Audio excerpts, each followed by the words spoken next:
et librement utilisable en classe. Toutes les infos sur éducation.france5.fr.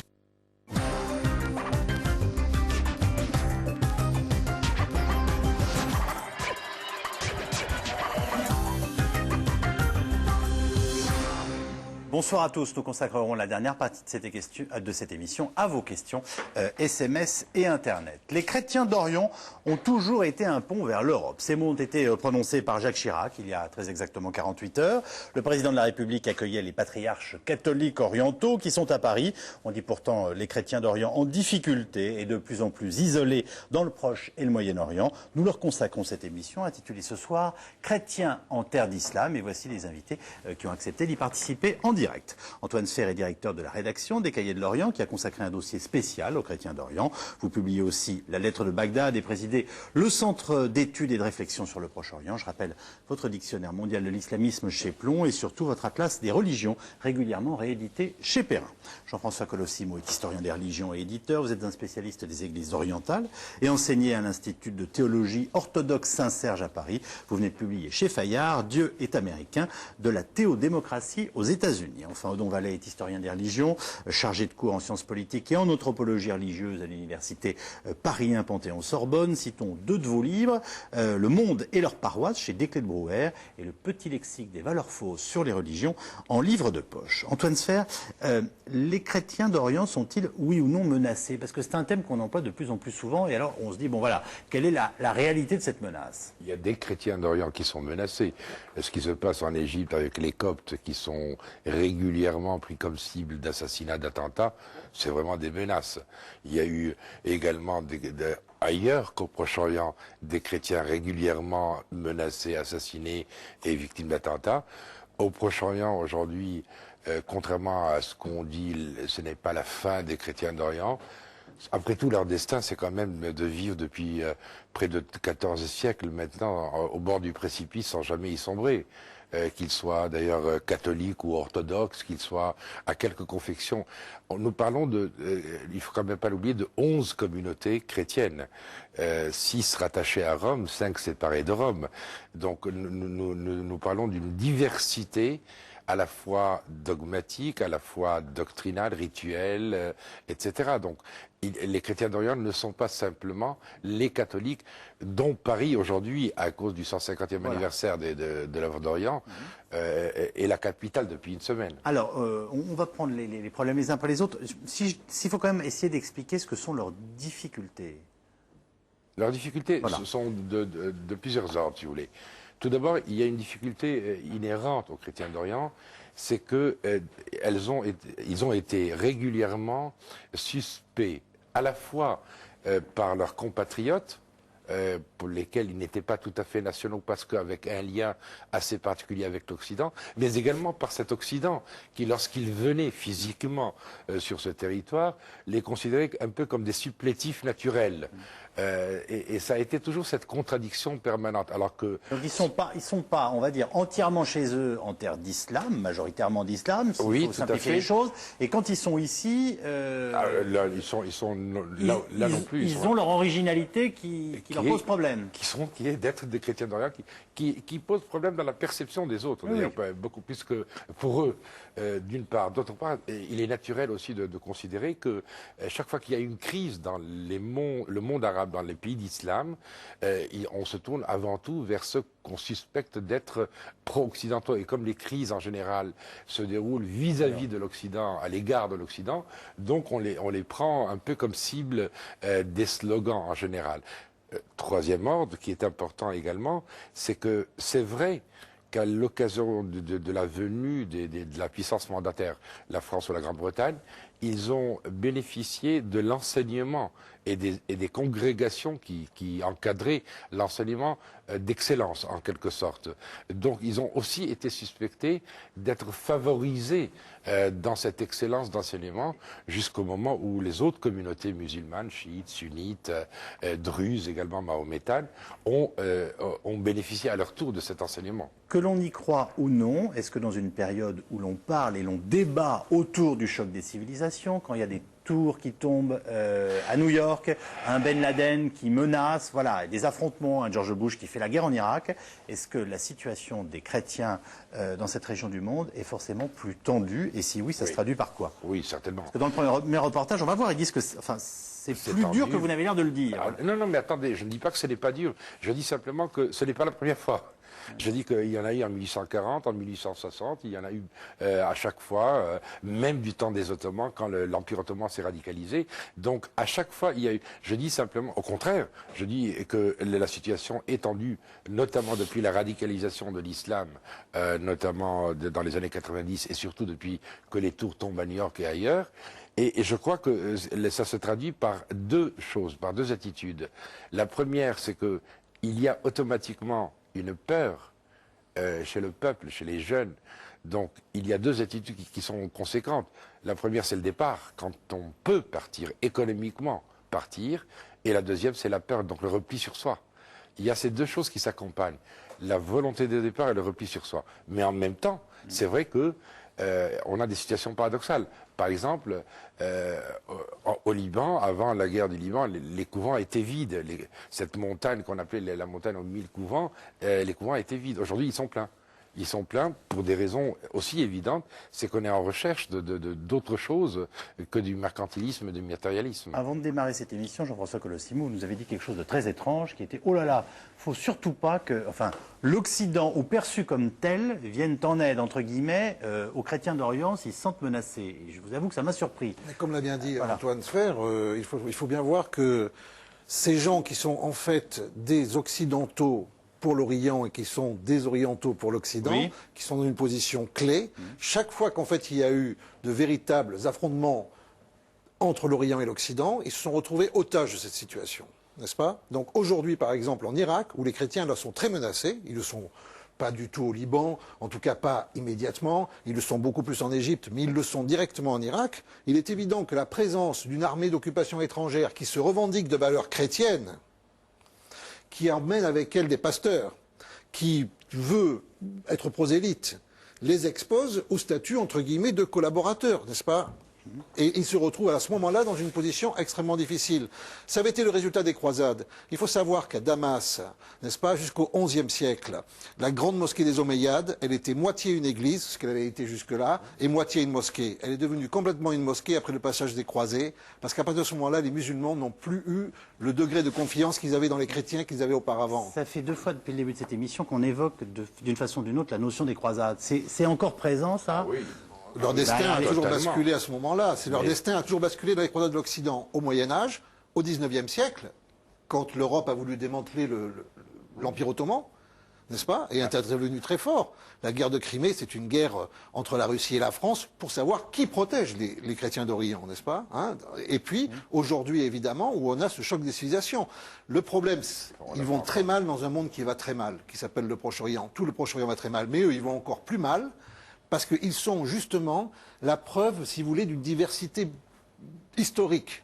Alors qu'ils sont, eux, à l'initiative de la création de la Renaissance, de la Nahda, à la fin du XIXe siècle, c'est-à-dire la renaissance de la langue arabe, de la littérature arabe, de la pensée arabe. Ce sont eux qui ont été à l'initiative de la création du concept de l'arabisme laïque, bien entendu, non sans arrière-pensée, parce qu'ils voyaient l'islam s'emparer de plus en plus du sultan, du calife ottoman. Mais incontestablement, ils ont été eux, les artisans de la Nahda, la Renaissance arabe, et aujourd'hui, les gens semblent l'avoir oublié. Est-ce que dans la perception de l'Occident chrétien, le mot de croisade ou de croisée est encore utilisé aujourd'hui, et en voulant parler de quoi? Mais Yves Calvi, comment s'appelle l'organisation de M. Osama Ben Laden?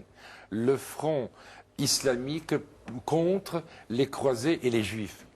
C'est tout dire. Si encore aujourd'hui on avait risqué de l'oublier durant les années 60, durant les années de sécularisation des sociétés musulmanes, aujourd'hui en tout cas, tout est là pour le rappeler. Le concept de croisade est encore présent et j'allais dire la méfiance qu'elle suscite sur le plan populaire en tout cas, est toujours là, bien entendu. Mais excusez-moi, quand on parle d'un chrétien, on dit le croisé ou c'est Non. réservé à, Non, on dit- pardon, à une petite frange de la population Non, on dit Nasrani. Nasrani, c'est nazaréen. Oui. Voilà Mais ce qu'on dit. Je crois Odon que, Ballet. comme disait le général de Gaulle, vers l'Orient compliqué, je voguais avec des idées simples. Au Liban, il y a 12 églises différentes. En Israël, il y en a 14. Il y a des circonstances historiques très complexes. Il y a des nestoriens qui croyaient que Jésus était la mère de Marie, mais pas la mère de Dieu. Des monophysites qui croyaient que Jésus avait une nature divine et que sa nature humaine était absorbée dans la nature divine. Il y en a d'autres qui sont unis à Rome. Il y en a d'autres qui sont orthodoxes. Bref, une grande division entre eux. Et chaque fois qu'il y a eu des conflits, ils ont eu de grandes difficultés à faire leur unité. Et d'une certaine manière, leur survie passe par le maintien des traditions, donc de leur division. Et c'est vrai que ça serait une erreur de vouloir les aider avec des yeux d'occidentaux, car on risquerait de les occidentaliser. Mais en même temps, ils ont besoin de cette aide occidentale, notamment pour les études, les écoles, les universités, etc. Alors ils sont donc réunis à Paris, je vous le disais au début de cette émission, pour le 150e anniversaire de l'œuvre d'Orient. Leur communauté porte de beaux noms, coptes, assyro-chaldéens, maronites, syriaques ou encore melkites parmi bien d'autres. Tous font en tout cas en ce moment le même constat pour les chrétiens en terre d'Orient. La vie semble de plus en plus difficile. Fabrice Hauss, David Lemarchand. Pour eux, la République a déroulé le tapis rouge. Le ministère des Affaires étrangères ce matin, le Sénat et l'Élysée plus tôt cette semaine. La France a donc reçu 10 patriarches catholiques d'Orient, les représentants d'un peuple de 10 millions de croyants, un peuple qui aujourd'hui choisit l'exode. Liban, Syrie, Irak, Égypte, dans ces pays, les chrétiens forment les minorités. 36,8% de la population au Liban, mais à peine 8% en Égypte et 4% en Syrie. Là-bas, ils disent subir l'oppression et les déséquilibres d'une région en crise. Il faut agir, avoir des projets et commencer à faire quelque chose de réel pour les chrétiens d'Orient. Est-ce que c'est difficile pour vous? C'est une situation tout à fait difficile. On est où on n'est plus. C'est une question existentielle. Hier, les Coptes, les Assyro-Chaldéens, les Maronites et les autres ont remercié ceux qui les ont invités, les membres de l'œuvre d'Orient, une association qui les aide depuis 150 ans exactement. Une fois n'est pas coutume, l'église des Carnes a donc résonné des chants coptes, cette langue qui mélange le grec et l'ancien égyptien. S'en est suivi une communion avec les Français, le point d'orgue de cette journée placé sous le signe de la solidarité entre chrétiens. Pourquoi c'est important? Parce que ce sont des gens de bonne volonté qui, en 1856, ont dit il y a des chrétiens là-bas qui sont complètement oubliés, on va s'occuper d'eux. Au bout de 150 ans, de voir que ça continue à exister et de voir tout ce rassemblement des patriarches, c'est-à-dire de ces églises que l'on aide depuis tout ce temps-là, pour nous c'est formidable. Et pour eux aussi. Depuis leur arrivée, leur présence enflamme les débats comme ici au cœur de la capitale dans une salle paroissiale. On y parle évidemment de la situation des chrétiens d'Orient avec cette question récurrente. Y a-t-il un choc des religions? Le public est connaisseur, exigeant et parfois critique vis-à-vis notamment de Grégoire III Laham, le patriarche de tout l'Orient, soupçonné d'angélisme. Ce qui me choque de plus, c'est qu'il nie l'existence de problèmes. C'est-à-dire, il faut avoir un dialogue avec nos frères musulmans, effectivement, mais il faut les aider par dire la vérité des choses. On ne peut pas dire que tout va bien, qu'il n'y a pas de problème, qu'il n'y a pas de destruction d'église, qu'il n'y a pas d'agression contre les chrétiens. On voit ça tous les soirs dans tous les bulletins de journaux, dans toutes les télévisions, et ça m'étonne qu'un chef religieux de ce calibre vienne nier ce genre de choses. Un chrétien, c'est optimiste. J'ai voulu clore la discussion en disant que nous sommes, le titre des premiers chrétiens en Irak, en Syrie, était les fils de la résurrection, les fils de la vie. Et les chrétiens d'Orient célèbrent 52 jours par an, dimanche, la résurrection. Oui, mais là, on dit que les chrétiens d'Orient ont du mal partout, dans tous les pays, à cause des frères musulmans et tout ça. Et vous dites que tout va bien. C'est pas bien. Je n'ai pas dit que tout va bien. Je dis que nous sommes là pour que tout aille bien. Grégoire III Laham et les autres patriarches retourneront chacun dans leur pays mercredi prochain. À Paris, leur mission semble remplie, leur cause entendue. Mais c'est là-bas, en terre d'islam et presque partout sous la charia, qu'il leur faudra exister, vivre la foi aux côtés de leurs frères musulmans. J'ai une question très intéressante que je vais vous poser dans un instant, mais moi ce qui me frappe déjà dans ce reportage, c'est qu'ils ne sont pas d'accord entre eux sur le diagnostic. C'est en gros, ça va de on est pourchassé, ah mais non tout va bien, ça s'arrangera, on a toujours été là. Bon. Non, attendez, il ne faut pas non plus simplifier, bien entendu, et j'espère bien qu'ils ne sont pas tous d'accord entre eux. Quelle calamité si jamais ils étaient tous alignés sur une seule doctrine, une seule idée, une seule ligne, une seule idéologie en définitive. Non, ils ont, grâce à Dieu... Sauf si leur situation est réellement menacée. Mais attendez, oui, elle est menacée, oui, elle l'a toujours été à n'importe quel moment depuis l'existence de l'islam, c'est-à-dire que l'islam est englobant. L'islam les a traités dès le début comme des protégés, c'est vrai, mais ils ont vécu également avec l'islam et les musulmans ont eu besoin d'eux. Vous prenez tous ces pays, le Liban, la Syrie, l'Irak, sans les chrétiens, ce ne sont plus que des pays arabes comme les autres. J'entends bien, mais ils n'ont peut-être plus besoin d'eux. Non, mais je crois qu'au contraire, c'est aujourd'hui plus que jamais qu'ils ont besoin en temps de crise. À chaque fois, l'islam, les musulmans d'ailleurs, c'est encore ridicule de dire chrétiens musulmans dans ces pays-là. Quand on sait la haine qu'il y a entre le chiite et le sunnite, très souvent, le chrétien joue un rôle de tampon. D'ailleurs, prenez l'exemple du Liban. Tous les villages du Liban, dans la montagne, c'est notre prochain reportage. Mais tous les villages qui sont mixtes, il y a toujours les chrétiens qui sont dedans, que ce soit des orthodoxes, des maronites, des grecs catholiques, tous. Il n'y a pas un seul village sunnito-chiite. Il n'y a pas un seul village sunnito-druze ou chiito-druze. C'est quand même étonnant. Je veux bien croire aux coïncidences, mais pas à ce point-là. Donc, ça c'est important. Il faut certainement être vigilant. Mais, bien entendu, si jamais les chrétiens vivaient leur chrétienté, leur christianisme, avaient vécu les valeurs chrétiennes, partout où ils ont eu des problèmes, ils auraient été peut-être contagieux vis-à-vis des autres. Mais ils ont cru à un moment donné, ils continuent à croire qu'à travers des idéologies ou du moins des courants de pensée laïques, ils pourraient établir une sorte de république, sinon laïque, tout au moins séculière. C'est pour ça qu'ils ont cru à l'arabisme, à l'arabité, à l'unité arabe, au lieu de l'islamité. Il faut rappeler que certains de ces patriarches, et notamment ceux qui étaient à Paris, sont dits uniates, c'est-à-dire unis à Rome. Mais ils représentent 10 à 15% des chrétiens d'Orient. Pas en Orient. En Orient, ils n'ont pas été séparés pour être uniates. Non, ils ont toujours été melkites, ils ont toujours été... Mais je vous en prie, parce que vu que c'est compliqué, si vous ne faites pas un effort, on s'en sortira sur pas. Sur l'ensemble des églises allez sur l'idée. Des chrétiens d'Orient qui, encore une fois, vont de l'Éthiopie à l'Inde, car c'est la même foi, il y en a à peu près 10 à 15% qui sont unis à Rome et 85% qui ne sont pas unis. Chez les Coptes d'Égypte, il y a 5% unis à Rome, 95% pas unis. En d'autres termes, il y a une vraie divergence chez les chrétiens d'Orient, et tout à fait compréhensible. Certains pensent qu'il faut s'unir à Rome, et d'une manière indirecte à l'Occident. D'autres pensent qu'il vaut mieux ne pas s'unir. Et là-dessus, on doit constater ce désaccord. On ne doit pas l'accentuer, mais on ne peut pas le nier non plus. Mais il y a des efforts qui sont faits tous les ans. Ce que dit Odon Vallée va plutôt dans le bon sens. Les patriarches qu'on a vus là, ce sont des patriarches qui représentent les chrétiens unis à Rome, catholiques, qui ont une tradition d'appel à l'Occident et qui se sentent toujours protégés par l'Occident et depuis Napoléon III par la France, n'est-ce pas? Puisqu'ils ont été le bras armé de la politique française en Orient aussi, pas armé, désarmé. Le bras désarmé, mais les représentants. La famille Balladur, par exemple, on le sait, est issue de ce genre d'alliance, famille arménienne d'Izmir. Bon.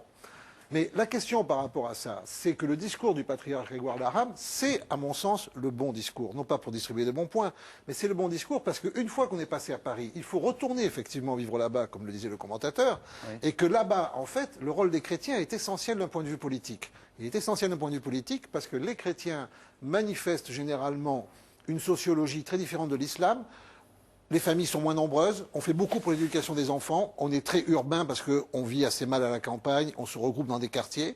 Et à partir de ce moment-là, les chrétiens exercent un sens de la liberté politique qui est assez fort. Aujourd'hui, en Irak, les musulmans qui cherchent à sortir de la guerre civile, où est-ce qu'ils vont lire des informations, où est-ce qu'ils ont un espace de discussion, c'est chez les chrétiens. Donc on peut être très peu nombreux et très actifs. Je vous pose la question autrement, excusez-moi. Est-ce que tout simplement, on est en train de constater que c'est une communauté, même si le mot « une » n'est pas simple, et vous nous l'avez dit, on reviendra sur le commentaire que vous m'avez fait sur la carte, qui était intéressant, mais est-ce que cette communauté chrétienne dans cette région du monde n'est pas tout simplement en diminution constante? Elle le vit mal, et voilà, on s'interroge sur... Un exemple, un chiffre, voilà. 1987, Jérusalem, 120 000 chrétiens, 2006, Jérusalem, 18 000 chrétiens. Bon, ça, j'allais dire... Comment c'est possible, ça? L'exode, l'émigration, qui est... Mais là, c'est vraiment de l'exode, quand on passe de 120 000 à 18 000. Ah, totalement. Et l'exode... Pourquoi?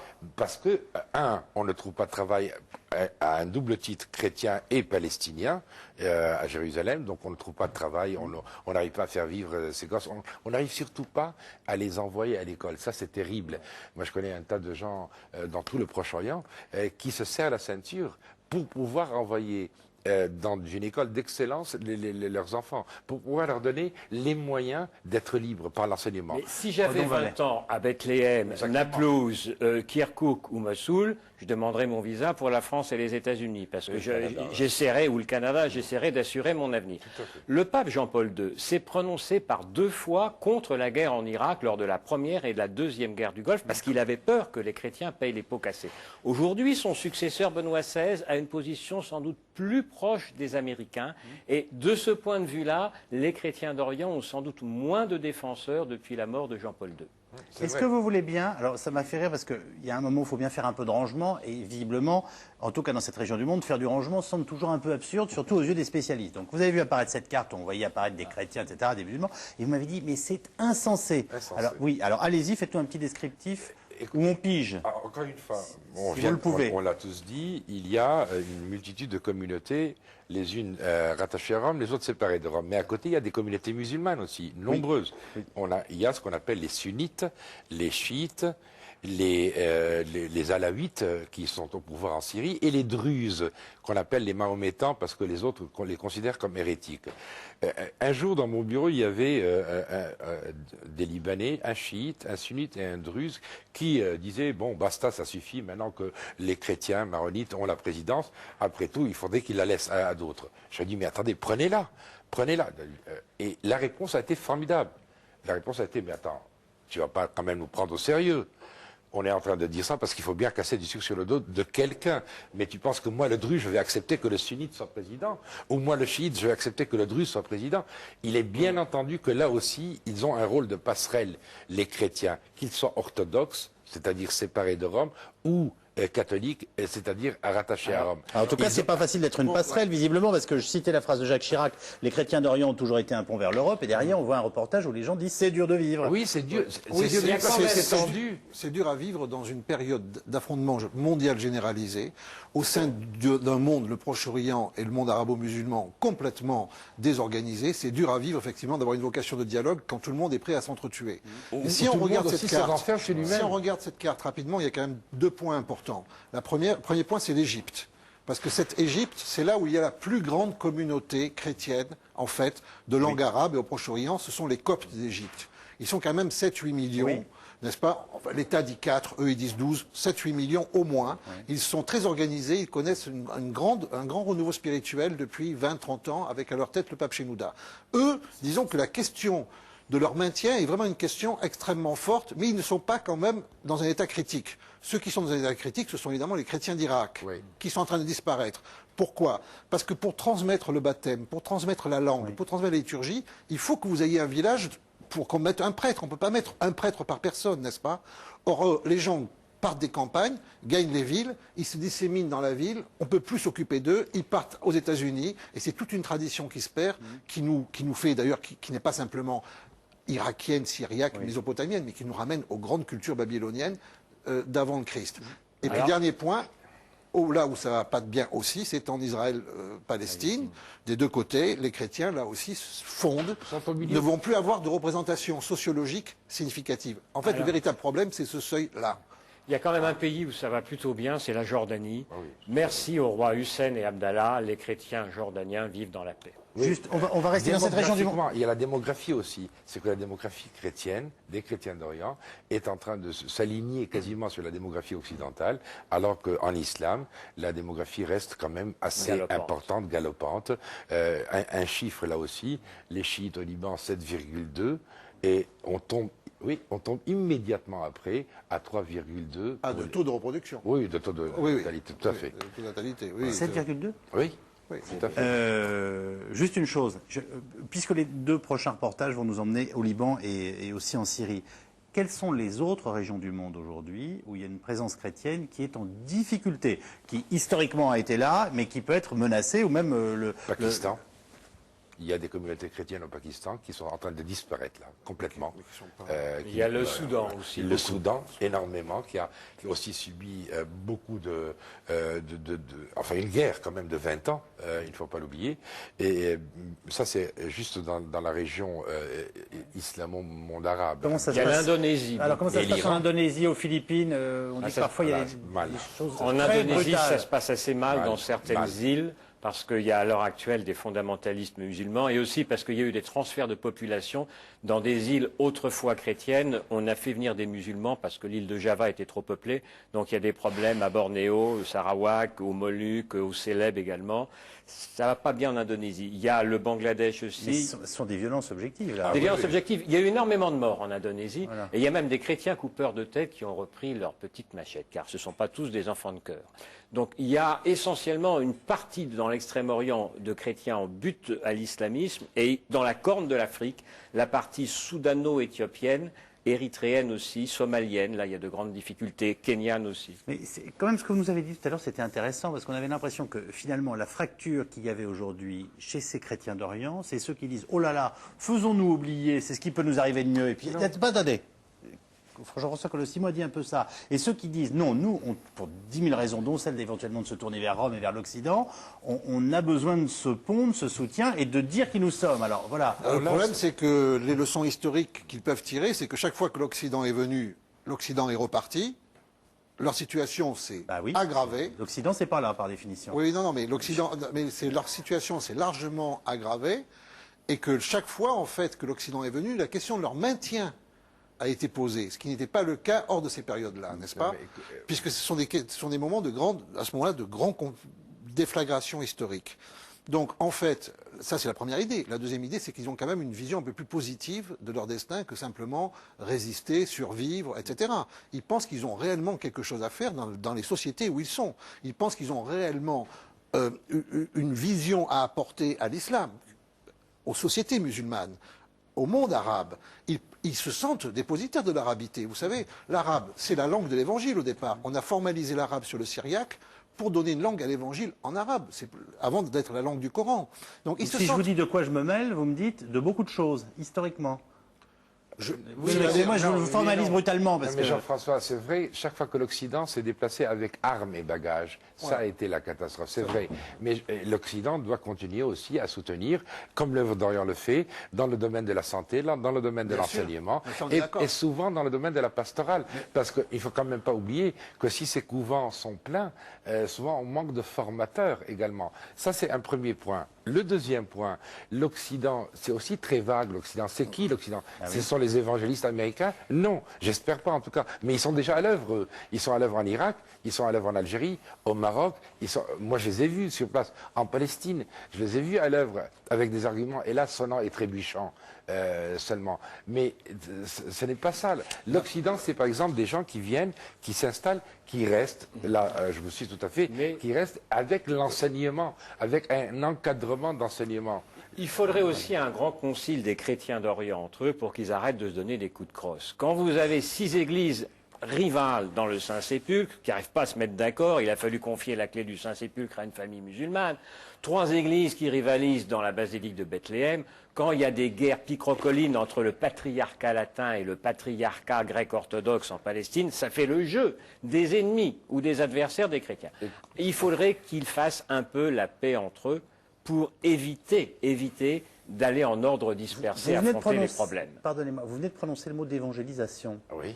Est-ce que ça évangélise dans ces régions du monde? Mais pour du ça que je côté- faisais exprès de du dire il y a 2 côté minutes à Jean-François américain- non, mais Colossimo, du côté je sais de quoi je me américain- mêle. Bon, mais non, ce mais qui, du côté ce qui américain- choquerait n'importe quel chrétien d'Orient qui dit mais attendez, vous plaisantez, on est là-bas depuis toujours, Mais et notre bien religion entendu, est née ici. On n'a pas Donc, besoin d'être évangélisé, c'est certain. Vous savez, je parle des catholiques, des rattachés à Rome.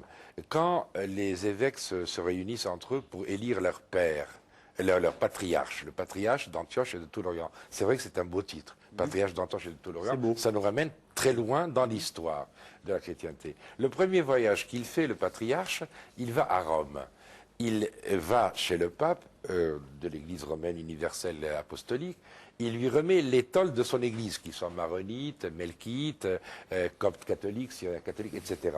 Et geste par lequel il le reconnaît comme chef de son Église au pape. Et en retour, le pape lui remet l'étole de l'Église romaine, geste par lequel il le consacre patriarche. Il a le titre de sa béatitude, Je crois que c'est important. Ce n'est pas une simple élection, c'est une démarche d'union qu'il fait avec Rome et avec l'Église universelle. Nous allons partir au Liban, autrement dit le pays qui dans la région accueille la plus forte proportion de chrétiens dans sa population. 12 communautés chrétiennes coexistent. Les jeunes connaissent désormais un repli communautaire assez fort, vous allez le voir, et les tensions semblent pouvoir se réactiver en un instant. Anne Poiret, Fabrice Launay.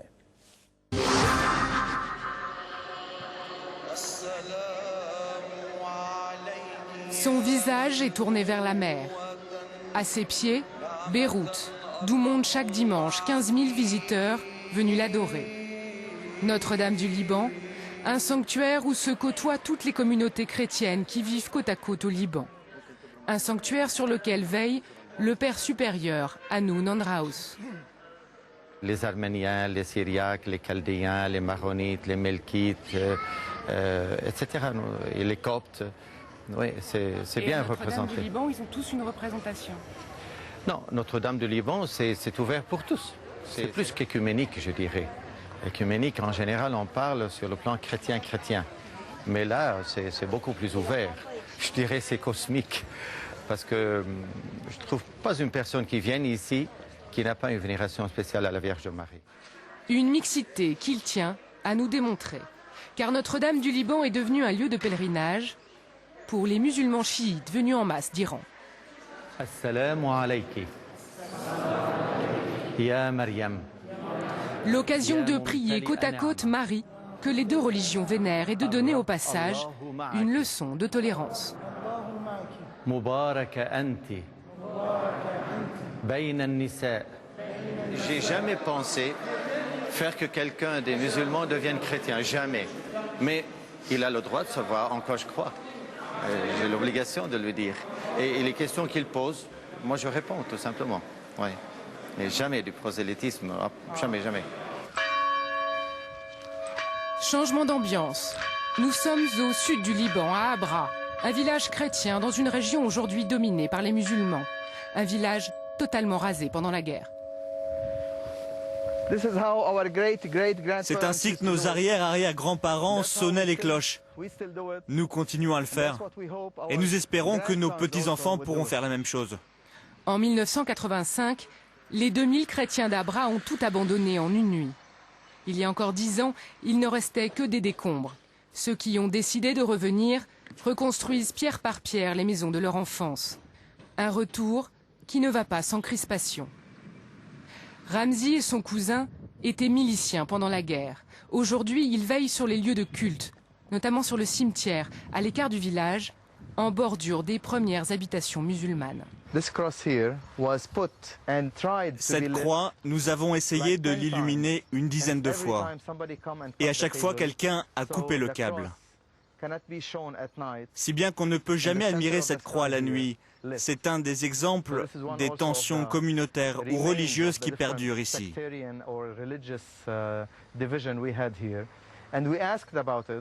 Nous nous sommes plaints et le représentant musulman de la région nous a dit « Continuez, continuez ».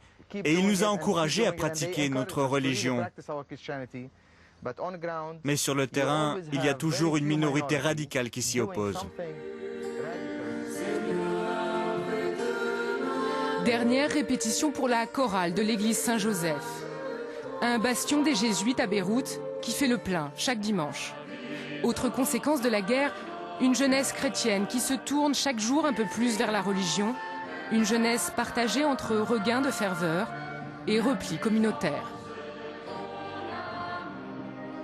On sent qu'on se renferme de plus en plus en nous-mêmes et que déjà les jeunes chrétiens sont ceux qui partent le plus à l'étranger, plus que les autres civilisations, les autres communautés.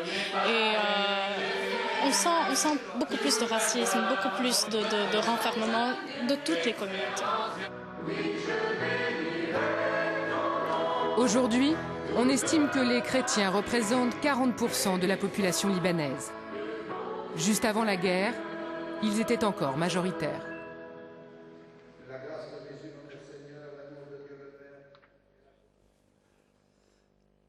Alors, nouvelle question de téléspectateurs. Comment ces chrétiens perçoivent-ils les musulmans, eux, qui les côtoient? Alors, vous m'avez fait une remarque au début du reportage, vous avez dit, mais regardez, c'est plein de chiites.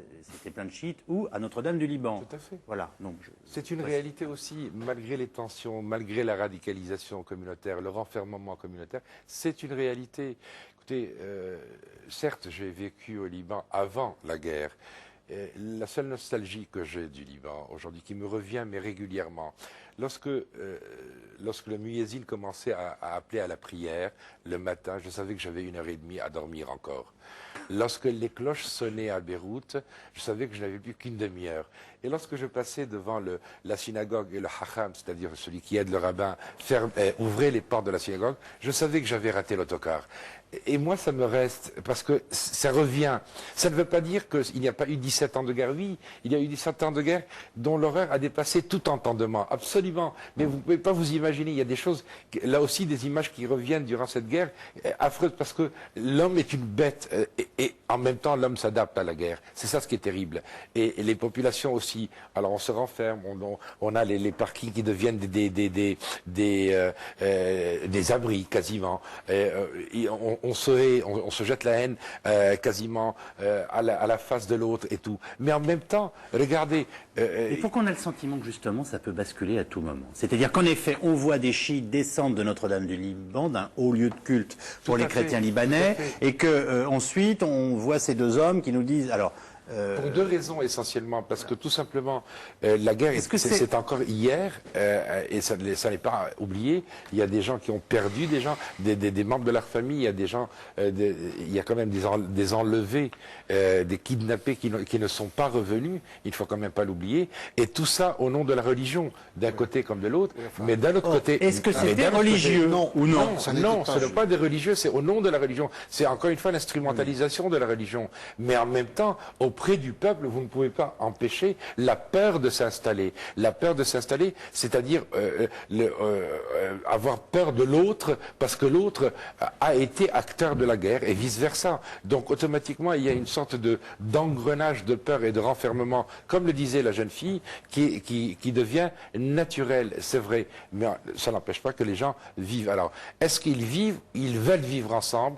Moi, je n'ai pas de réponse. Jean-François Colossimo. Non, ce n'était pas une guerre de religion, la guerre du Liban. Pour les bonnes raisons, c'est que le général Michel Aoun, bien connu des Français, qui a été l'un des héros du camp chrétien maronite, est aujourd'hui de retour au Liban, et ses alliés, ce sont les chiites, les musulmans chiites du Hezbollah, et les Syriens. Donc je crois qu'on est face à un monde très compliqué. Et là, on ne va pas du tout faire deux camps comme ça manichéens, parce qu'on ne va jamais s'en sortir. Non, c'est pas vrai. En revanche, le non-dit de tout ça, c'est qu'effectivement, les chrétiens ont été porteurs au XIXe siècle de l'idéologie arabe, comme idéologie. Les chrétiens arabes sont allés voir les musulmans arabes et leur ont dit, vous êtes peut-être des musulmans comme les Turcs, le grand empire dans lequel on vit, mais nous, on va construire avec vous un grand ensemble laïque, comme ça il n'y aura plus de religion, social, humain, et ça a été l'idée qui a été portée par des tas de régimes qui ensuite ont sombré dans le système autoritaire. Le parti Baas qui régnait en Irak et en Syrie a été créé par un chrétien au départ, qui évidemment ne pensait pas que ça deviendrait ainsi, n'est-ce pas?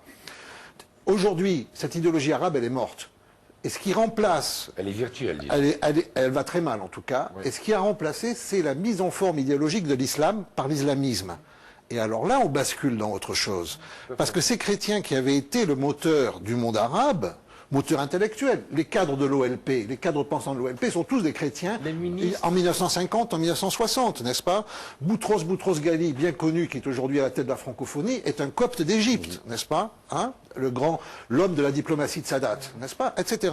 Donc cette élite, aujourd'hui, elle est très mal vue parce qu'il y a un échec complet du modèle arabe et qu'il y a cette montée de l'islamisme, qui n'est pas exactement l'islam, mais qui est la version d'un islam politique, monolithique, persécuteur. Mais pourquoi Là, ce que vous venez de nous expliquer, c'est les chrétiens ont initié un mouvement qui n'a pas abouti, on va dire, d'union du monde arabe, parce qu'ils s'étaient prédisposés, on va dire, à la fois à cette ouverture d'esprit et à ce projet multinational. Et aujourd'hui, d'une façon ou d'une autre, ils le payent. Et une des conséquences, c'est la montée de l'islamisme. Mais pourquoi? Parce que c'est pour ça que je vous disais tout à l'heure de quoi je me mêle. Mais non, mais au contraire, c'est la faute de l'Occident.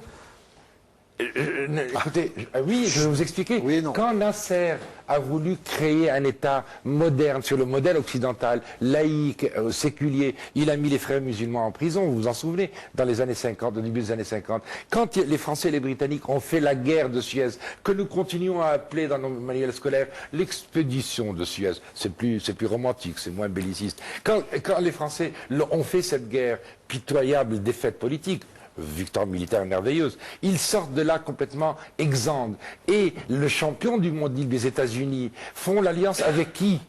En entraînant Français et Britanniques, avec l'Arabie Saoudite, avec l'Arabie qui porte le nom d'une tribu dont la Constitution et le Coran et la loi et la charia, c'est-à-dire la loi islamique. Et à ce moment-là, les modernistes, les Arabes que vous appelez, ceux qui voulaient être laïcs et séculiers, ben, ils sont totalement marginalisés. Est-ce que vous appelez autoritaire, régime autoritaire? Soyons sérieux, Jean-François Colosimo, c'était des dictatures. Disons le terme.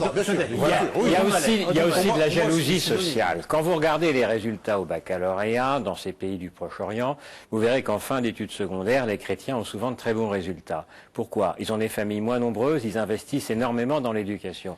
L'un des drames des familles musulmanes dans certains de ces pays, c'est qu'il y a 7 ou 8 enfants par famille, on investit moins dans les études, on est un peu déclassé socialement. Les aînés seulement. Les aînés. Et si vous regardez à l'école polytechnique, aujourd'hui, vous avez plusieurs chrétiens du Liban.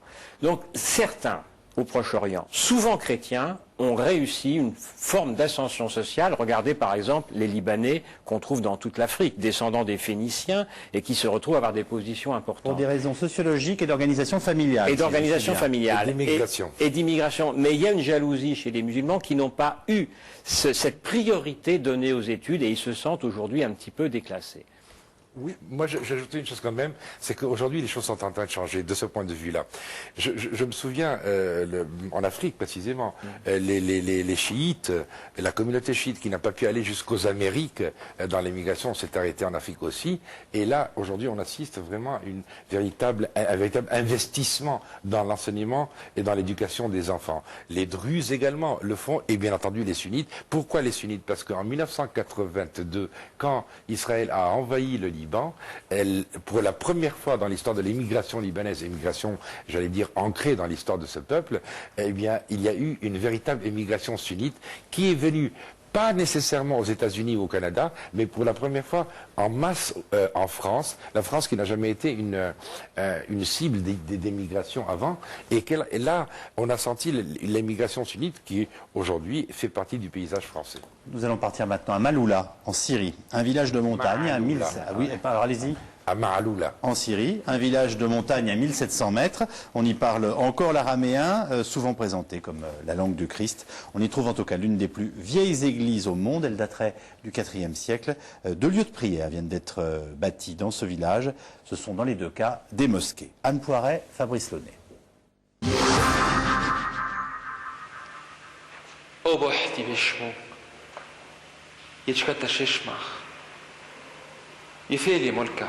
La prière du Notre Père en version originale. Des mots dans la langue de Jésus qui résonnent ici depuis l'aube du christianisme, sans interruption.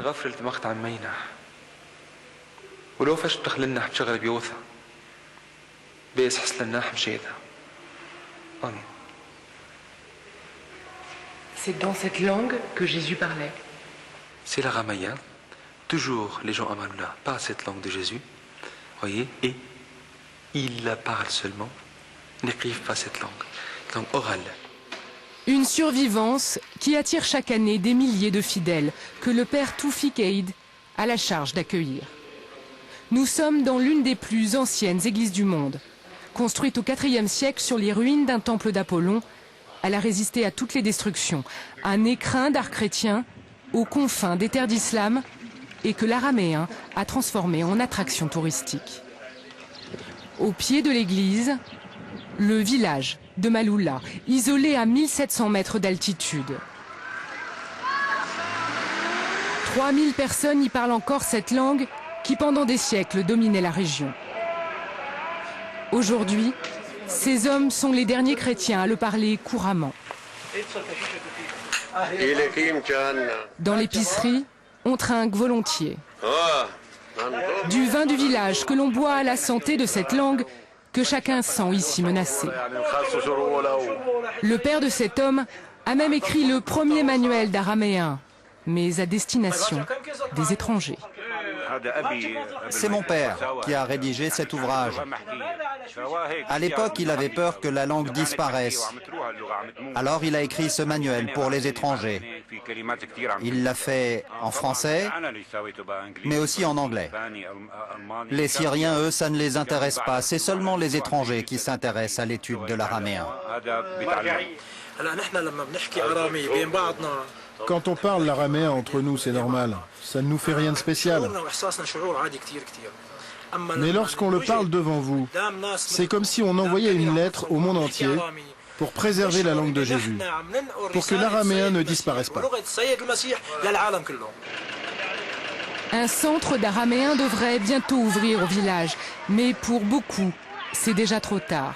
Car à l'école, c'est l'arabe que les enfants apprennent, et de nombreux parents négligent de transmettre leur langue. C'est le cas de Sami, le menuisier du village. Comme beaucoup de jeunes de sa génération, il comprend l'araméen, mais ne le parle pas. Mais ce qui l'inquiète le plus, c'est la disparition de l'identité chrétienne du village. Si les gens ne se marient plus, s'ils ne font pas beaucoup d'enfants, alors oui, avec le temps, nous deviendrons minoritaires. Et pour les musulmans, c'est différent ici ? Oui, les musulmans ici au village, c'est différent. Ils croient plus aux valeurs de la famille. Ils font beaucoup plus d'enfants.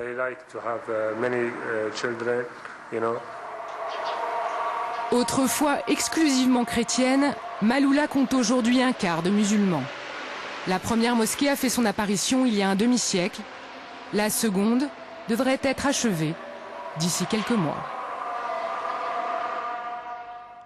Je précise que ce reportage vient d'être tourné en Syrie. Voilà, nous étions bien en Syrie. Tout à fait. Vous vouliez intervenir, Odon? Oui, en Syrie, dans les monts de l'Anti-Liban. Alors, l'araméen, c'est effectivement la langue de Jésus. Il y a d'ailleurs plusieurs dialectes araméens différents. Il faut une bonne pomme d'Adam pour bien prononcer, parce que les gutturales sont vraiment très fortes. Il y a de nombreuses langues liturgiques. Il y a plusieurs dialectes araméens. Il y a l'arabe, il y a le syrien, il y a le grec. Il y a beaucoup de langues liturgiques au Proche-Orient. Et si vous allez à Jérusalem, il y a une douzaine de langues liturgiques, puisqu'il y a même l'éthiopien. Alors, effectivement, il y a beaucoup de divisions. Il y a un homme, un Libanais, Gibran, qui a écrit un livre, Le Prophète, en anglais, en arabe et en français. Et il a dit en gros, voilà, nous croyons tous en un seul Dieu. C'est d'ailleurs le titre d'un choral de Jean-Sébastien Bach, mais nous croyons tous en un seul Dieu et les églises, elles sont toutes désunies. Alors, ce que Dieu a uni, l'homme ne doit pas le désunir. Et en même temps, on a le sentiment que nos hommes d'église n'arrivent pas à se centrer sur l'essentiel. Il y a un patriarche à Babylone, il y en a un autre à Bagdad. Pourquoi? C'est le même pays, c'est la même terre, la terre d'Abraham.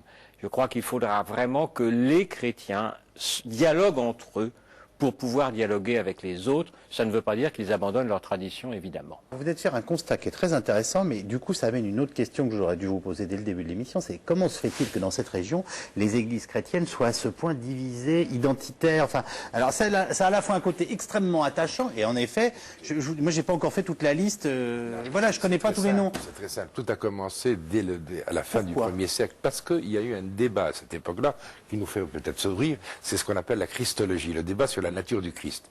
Était-il homme? Était-il Dieu? Avait-il une volonté humaine? Avait-il une volonté divine?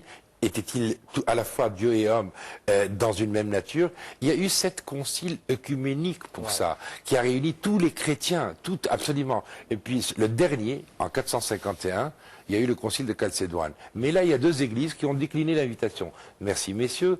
Nous avons fait, c'est les Arméniens et les Coptes. Eux, ils ont dit, il est Dieu. Voilà. C'est pour ça qu'on les appelle les monophysites. Et le Da Vinci Code reprend cette querelle. Oui, mais mettez pas le Da Vinci Code là-dedans, alors là, on va plus rien comprendre du tout. Alors. Et les autres ont subi le verdict de Chalcédoine, qui a décidé donc qu'il était Dieu et homme dans une seule nature. Puis il y a eu essentiellement deux grands courants qui sont partis, les adeptes, les partisans du prêtre Arius d'Alexandrie, et l'autre, pas les moindres quand même, Nestorius, l'archevêque de Constantinople. Et ils sont partis, voilà, ils sont partis parce qu'ils croyaient à autre chose concernant la nature du Christ, et il y a eu toutes ces divisions. Alors, si vous avez remarqué, au début, vous avez commencé à dire, ils portent des noms très jolis, arméniens, etc. Mais ce sont des dénominations nationales. La plupart sont des dénominations nationales. Et ça, c'est important aussi. Ils sont rattachés à une communauté, à un pays. Et puis, ça a continué. Il y a eu d'autres schismes, le fameux schisme d'Orient. Là aussi, à cause d'un prétexte qui est le fameux filioque. C'est quoi le filioque? Dans le credo, on dit l'Esprit Saint qui relève du Père et aujourd'hui et du Fils. Alors, et du Fils, le filioque, en latin, a été rajouté par Rome. Les autres ont dit non, attendez. Par Charlemagne. Par Charlemagne aussi. Je me disais, il va me refaire la Bible, en fait, maintenant il y a même Charlemagne. Non, mais ça, c'est important parce qu'à ce moment-là, il y a l'orthodoxie qui se forme. Et j'en termine avec la volonté d'évangéliser à 15e, 16e, 17e siècle, où on a voulu ramener les brebis perdues dans les girondes de l'Église. Et c'est pour ça qu'il y a eu des rattachements à l'Église catholique venant des Arméniens orthodoxes, venant des orthodoxes eux-mêmes qui sont devenus les Grecs catholiques, etc., etc. C'est pour ça qu'il y a cette... Et Dan Brown, en tant que disciple du prêtre Arius d'Alexandrie, dit que Jésus était purement humain et pas divin, et donc qu'il s'est marié avec Marie-Madeleine et qu'il a eu des enfants. Et voilà. Non, mais bon. Peut-être pour simplifier un peu ce grand parcours théologique que vient de nous faire Antoine Sfer, originellement, le christianisme correspond quand même à des grands centres culturels. Alexandrie en Égypte, Antioche en Orient, Rome en Occident, un peu plus tard Constantinople, aujourd'hui Istanbul, qui est sur l'Asie mineure. Et chacun de ces grands centres va en fait dégager des grandes églises qui sont aussi de grandes cultures, qui assument les cultures antérieures, la culture des pharaons chez les Coptes, la culture de Babylone chez les Assyro-Chaldéens, la culture de la Grèce antique dans l'église orthodoxe grecque, le patriarcat de Constantinople. Donc, on retrouve tout ça. Et par exemple, si on peut entendre à Maaloula l'araméen, la langue de Jésus, c'est parce que ces églises sont de magnifiques conservatoires aussi. Une question de téléspectateurs. Quels sont les pays musulmans qui autorisent la construction d'églises chrétiennes sur leur territoire? Partout dans le Proche-Orient, tout d'abord, avec une limitation, bien entendu. Sadat, par exemple, le pape Shenouda III, quand il allait voir Sadat au début des années 70, il lui demandait de la permission de construire des églises, et il lui disait, mais pourquoi une seule ou deux ou trois? Construisez autant que vous voulez des églises. Oui, mais le temps que les plans soient faits, que la construction commence, il y avait déjà un lieu de culte musulman à côté. Donc, il n'est pas admis qu'on fasse un lieu de culte non musulman à côté d'un culte musulman. L'exception, c'est le Liban, beaucoup la Syrie actuellement, depuis le Baas, c'est-à-dire le parti séculier et laïque, la Jordanie. Alors, en Arabie, on n'a pas le droit du tout. Tout le territoire est considéré comme sacro-saint pour les musulmans. Alors, bizarrement, dans tout le Golfe, on n'a pas le droit, sauf dans le sultanat d'Oman. Très particulièrement. Alors, étonnamment, parce que ce sont une dissidence de l'islam qui permet les kharidjites. Et on va passer aux questions SMS et Internet.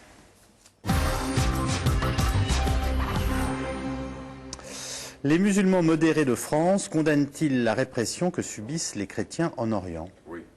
Les musulmans, pas modèles, les musulmans... Non, modérés. Oui, modérés. Le mot employé était modéré. Tout à fait. Les musulmans modérés condamnent totalement ce qui se passe, même dans certains pays arabes d'ailleurs. Je voudrais citer simplement ce cas, hélas, qui s'est mal terminé, d'un journaliste soudanais, et qui en 1979 a dit précisément qu'il fallait arrêter ce genre d'exaction vis-à-vis des non-musulmans. Il y englobait les chrétiens et les juifs.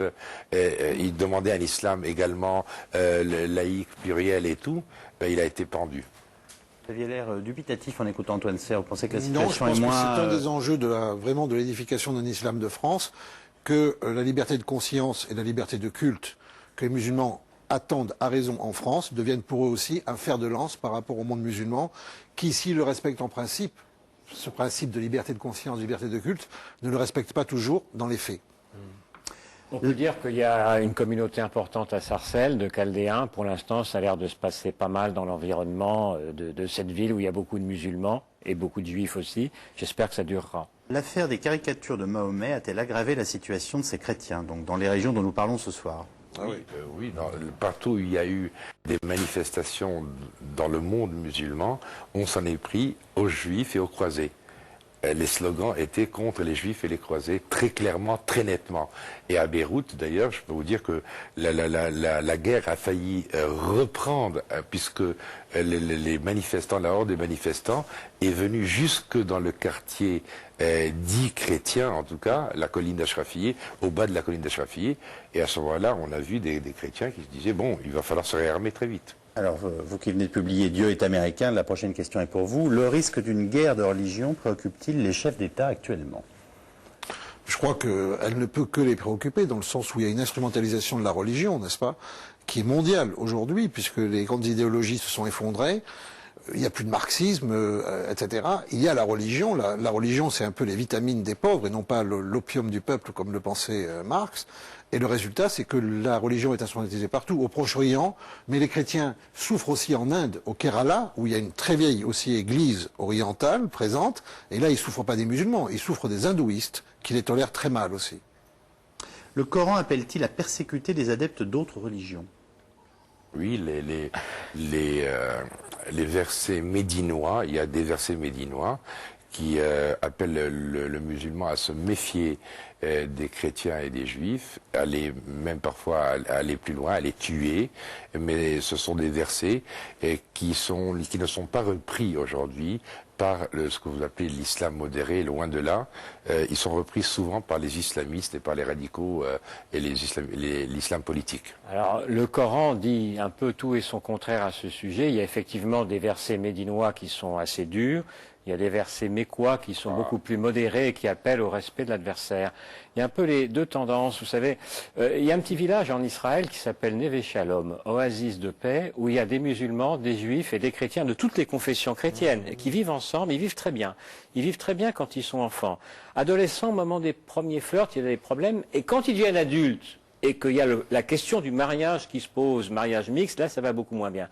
Je crois que ces communautés peuvent vivre, mais quand il s'agit de se mélanger, là, c'est le problème de l'éducation des enfants.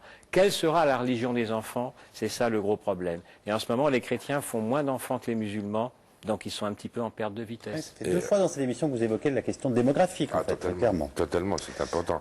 Et la question se pose, la problématique essentielle, c'est ils vivent ensemble, mais y a-t-il réellement un vouloir vivre ensemble? Moi, je ne sais pas. L'implantation de plus en plus importante de l'église évangéliste dans certains pays musulmans inquiète-t-elle? Oui, bien sûr. Allez-y, rappelez ce que c'est que l'église évangéliste.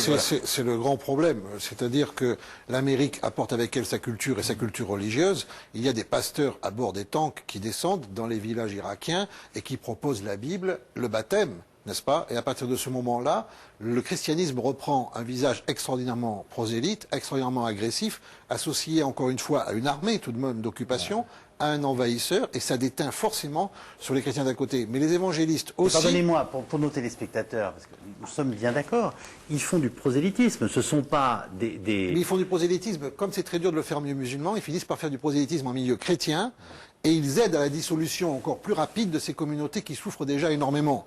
À savoir que les évangélistes en Irak convertissent d'abord des chrétiens d'Irak à l'évangélisme américain, plutôt que de convertir des musulmans au Christ.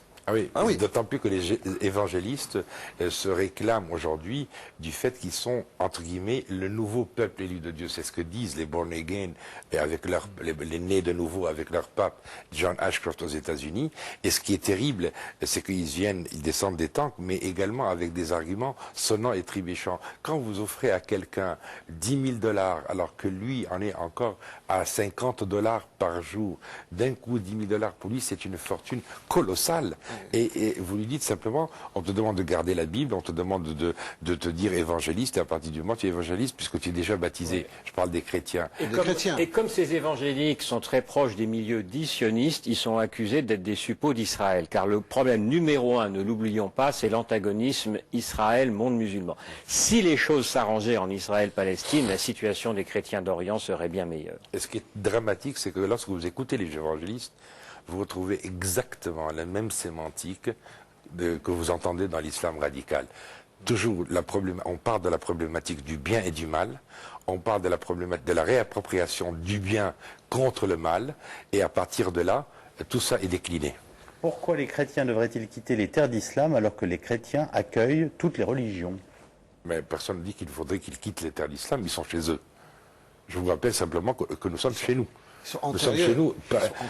En Arabie Saoudite, nous serions chez nous parce que les premières communautés chrétiennes de cette région, religieuses de cette région, nestorienne, chrétiennes, sont dans l'oasis de Najran. Il va nous foutre le feu, ça va être quelque chose.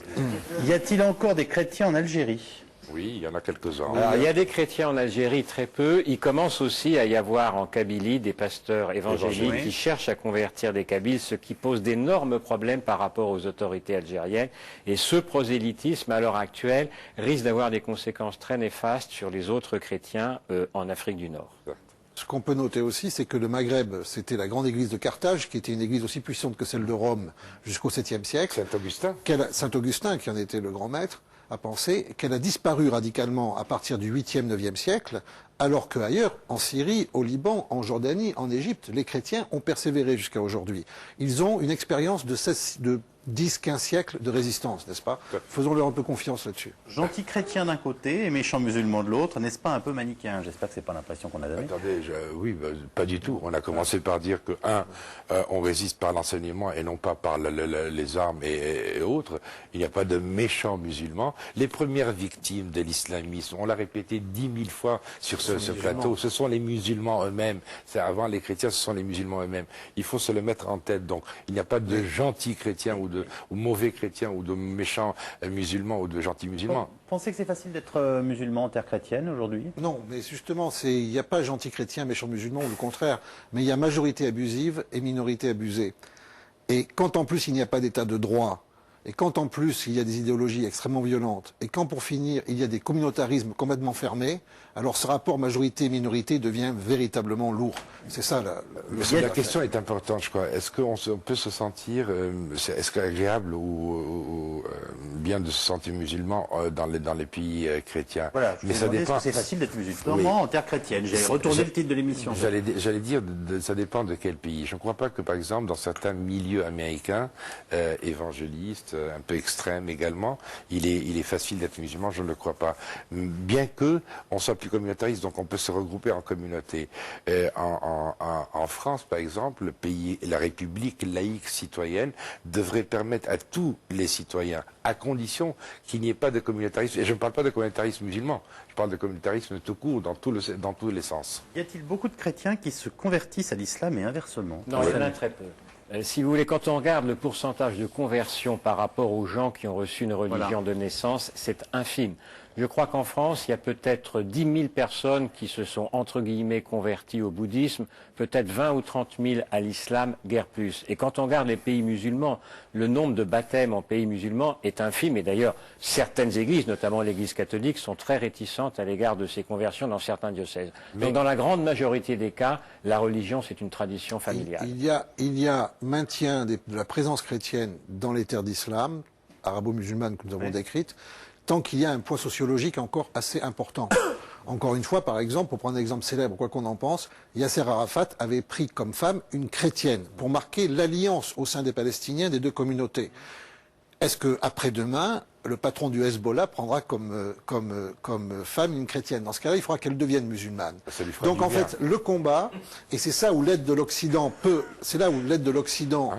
être décisive. Le combat, c'est pour une société de libre opinion, c'est la société du droit. Il ne faut pas aider d'une manière partisane, il faut aider la liberté de conscience. C'est ça le véritable combat. Quel est l'avenir des chrétiens en Turquie? Terrible. terrible puisque là, ce n'est pas l'islam, là, c'est le républicanisme laïque d'Atatürk, et c'est le nationalisme turc qui a fait que toute minorité qui n'était pas turque et qui n'était pas dans le pacte national était indésirable. Donc les Arméniens, les Grecs, ils sont aujourd'hui parfaitement résiduels. 3000 à Istanbul de Grecs et à peu près 50 000 Arméniens. Odon Vallet, pardon, l'Église catholique n'est-elle pas aujourd'hui en difficulté dans tous les pays où elle est implantée?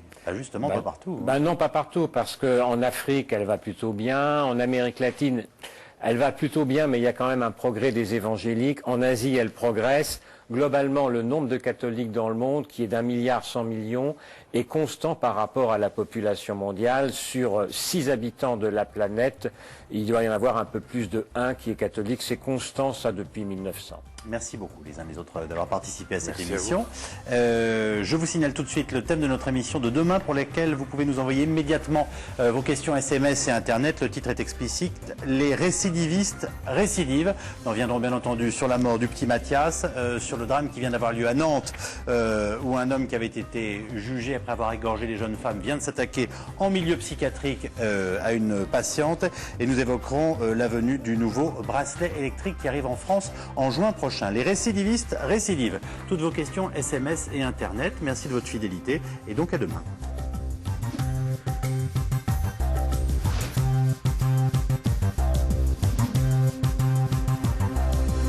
Si, comme moi, pour lire vos fiches ou votre journal, votre bras n'est pas assez long, eh bien, vous êtes presbyte, on va en parler. Et puis Valérie Darmon nous dira comment éviter la listériose en cette saison. Avec Julien Lopi, on parlera test salivaire. Et puis on attend vos questions sur les changements de personnalité chez les personnes âgées. On arrive tout de suite.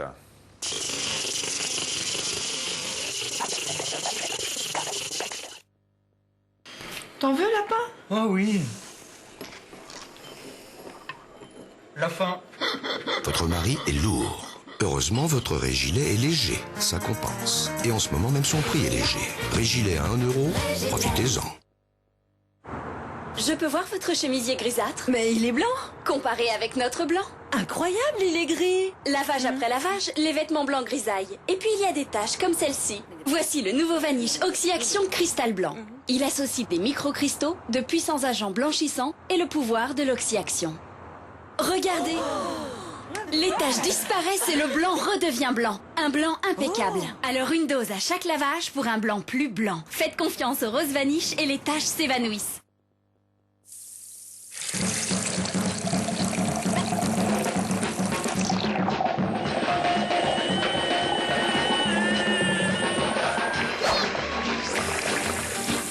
Rien ne réveille comme une badoie. Chris Prols. Pardon. Chris Prols, ce que la Suède a de plus croustillant. Poils de chat, poussière, pollen. Pour soulager rapidement vos allergies, voici Réactine. Réactine agit vite et pendant 24 heures. Réactine, vite, revivez. Médicament pas avant 12 ans, lire attentivement la notice.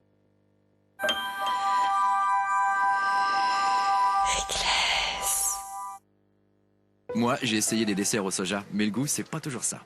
Découvrez Senja de Danone, 100% végétal au soja, avec son délicieux dessert chocolat, à la texture si onctueuse. Une enquête a montré que Senja est aussi bon qu'une crème chocolat classique.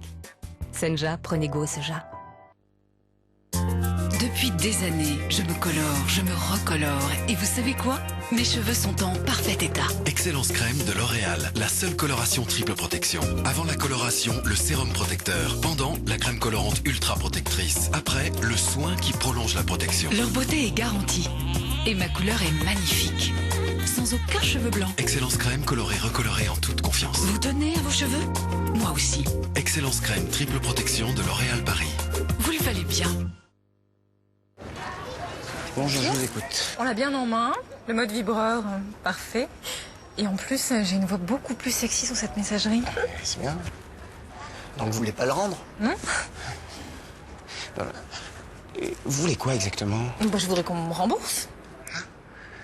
Michel? Il faut aller chez McDo pour être satisfait et remboursé. Recette de l'océan avec du thon savoureux, recette fromagère aux chèvres fondant. En ce moment chez McDo, votre salade est 100% remboursée. Solo tu,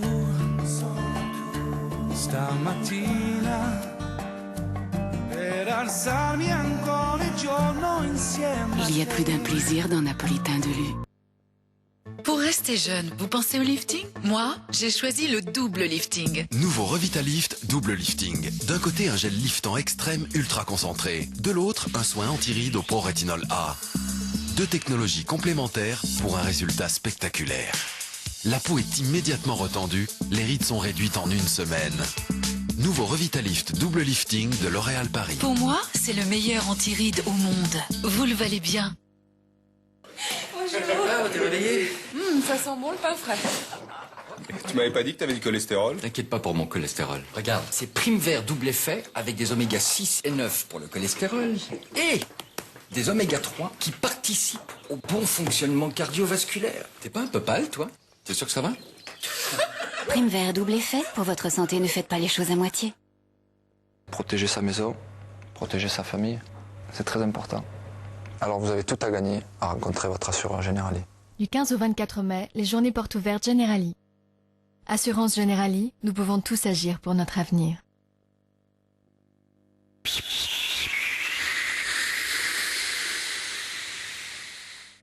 Sur France Télévisions ce soir. France 2, envoyé spécial et ses reportages au plus près de l'actualité.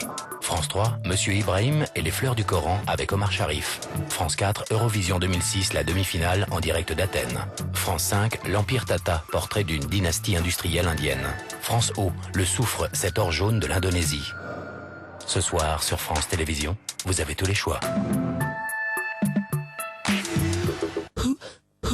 Ça ne va pas durer.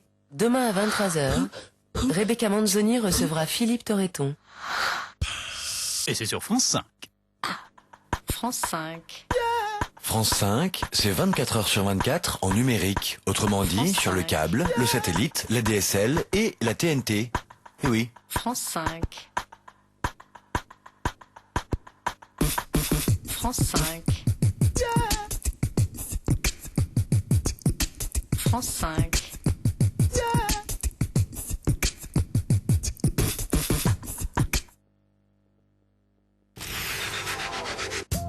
Passez un agréable moment devant le magazine de la santé au quotidien avec les matelas et oreillers Tempur.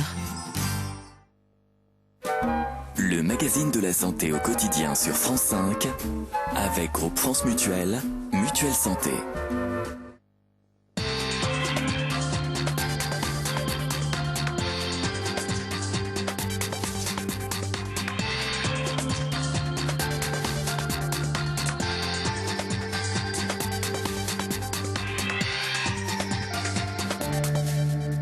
Bonjour, bienvenue au magazine de la santé. Marina, bonjour. Bonjour. Marina, je pense que vous pouvez me le confirmer, on n'est pas forcément casse-bonbon, mais on est toujours presbyte. La presbytie donc débute vers 45-50 ans. Elle se corrige bien sûr avec des lunettes, mais on peut aussi opérer ou faire du laser. On verra tout ça dans le dossier du jour. Valérie Darmon nous dira qu'il faut se méfier en cette saison de la listeria. Nous verrons ce que sont des tests salivaires et des traitements anti-caries. Ce sera avec Julien Lopi, dentiste. Et puis enfin, le docteur Pérez, qui est gériatre, répondra à vos questions sur les changements.